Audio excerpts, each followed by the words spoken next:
केंद्रीय मंत्रिमंडळाने 12 नवीन औद्योगिक स्मार्ट शहरांच्या विकासाकरिता 28,602 कोटी रुपये मंजूर केले आहेत। महाराष्ट्रातील रायगड जिल्ह्यातील दिघी बंदराच्या औद्योगिक विकासाचा मार्ग मोकळा झालाय। यामुळे महाराष्ट्र राज्याची 1 ट्रिलियन अर्थव्यवस्था भरण्याची महत्त्वाकांक्षा पूर्ण होणार आहे। दिघी बंदर विकसित होताना औद्योगिकीकरणाला चालना मिळेल।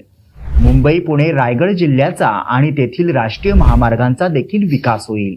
तसेच दिघी बंदराच्या परिसरात मल्टी मॉडेल लॉजिस्टिक पार्क देखील विकसित केला जाणार आहे। यामुळे रोजगाराला देखील चालना मिळेल।